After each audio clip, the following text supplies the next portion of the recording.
71 সূরা নূহ, রুকু 2, আয়াত 28, মক্কি। দয়াময় মেহেরবান আল্লাহর নামে।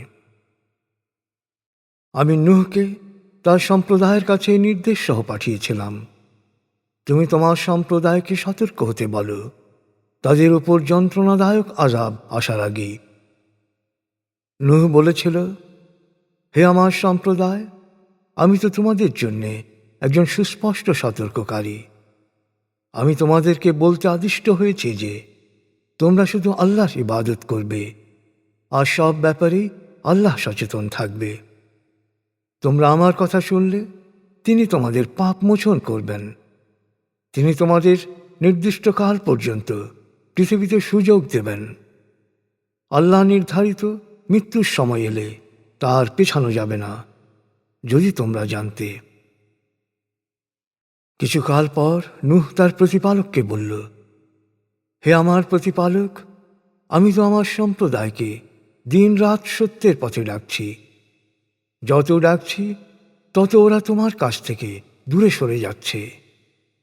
আমি যতবারই তাদেরকে সত্যের কথা বলতে গেছি যাতে তুমি তাদের ক্ষমা করে দাও, ততবারই তারা কানে আঙুল দিয়েছে, কাপড়ে মুখ ঢেকেছে, আচরণে একগুঁয়ে ও দাম্ভিক হয়ে উঠেছে।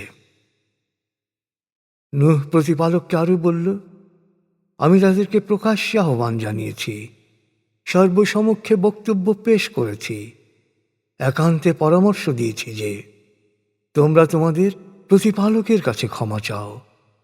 তিনি অতীব ক্ষমাশীল। তিনি তোমাদের উপর রহমতের বৃষ্টি বর্ষণ করবেন। তিনি তোমাদের সমৃদ্ধ করবেন ধন সম্পত্তি, সন্তান সন্ততিতে, সৃজন করে দেবেন বাগান আর প্রবাহিত করবেন নদী নালা। তোমাদের কি হয়েছে? আল্লাহ তোমাদের সবাইকে পর্যায়ক্রমে সৃষ্টি করেছেন। এ দেখার পরও তোমরা আল্লাহর শ্রেষ্ঠত্বকে স্বীকার করতে চাচ্ছ না? তোমরা কি লক্ষ্য করনি আল্লাহ কিভাবে মহাকাশকে 7 স্তরে বিন্যস্ত করেছেন, আর চন্দ্রকে জ্যোতির্ময় ও সূর্যকে প্রদীপ রূপে স্থাপন করেছেন? তিনি তোমাদের সবাইকে মাটি থেকে ক্রমান্বয়ে বিকশিত করেছেন, আবার মাটিতেই ফিরিয়ে নিয়ে যাবেন। তারপর তিনি মাটি থেকে তোমাদের পুনরুত্থিত করবেন। আল্লাহ তোমাদের জন্য জমিনকে বিস্তীর্ণ করেছেন, জমিনে ছড়িয়ে রেখেছেন সুন্দর জীবনের সকল উপকরণ, যেন তোমরা তা অনুসন্ধান করতে পারো। এরপরও তোমরা আল্লাহর শ্রেষ্ঠত্ব স্বীকার করছো না। নূহ বলেছিল, হে আমার প্রতিপালক, আমার সম্প্রদায় তো আমার কথা প্রত্যাখ্যান করছে। তারা অনুসরণ করছে ধন জন সমৃদ্ধ প্রভাবশালীদের, যাদের সমৃদ্ধি তাদের ক্ষতির পরিমাণই বাড়াচ্ছে।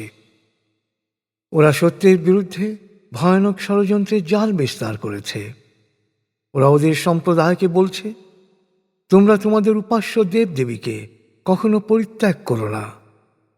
পরিত্যাগ করো না ওয়াদ, সুয়া, ইয়াগুন, ইয়াউক ও নাসরকে। ওরা অনেককেই পথভ্রষ্ট করছে। সুতরাং হে আমার প্রতিপালক, এই জালেমদের বিভ্রান্তি ছাড়া আর কোনো কিছুতেই প্রবৃদ্ধি দিও না। ওদের পাপের জন্যে ওদেরকে মহাপ্লাবনে ডুবিয়ে দেয়া হলো, আর পরকালে ওদের নিক্ষেপ করা হবে জাহান্নামে। তখন আল্লাহর মোকাবেলায় ওরা কোনো সাহায্যকারী পাবে না।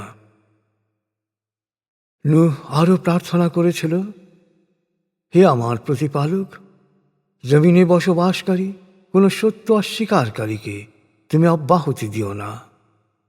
তুমি ওদের অব্যাহতি দিলে ওরা তোমার বান্দাদের বিভ্রান্ত করবে আর বংশবৃদ্ধি করতে থাকবে দুরাচারী ও সত্য অস্বীকারীদের।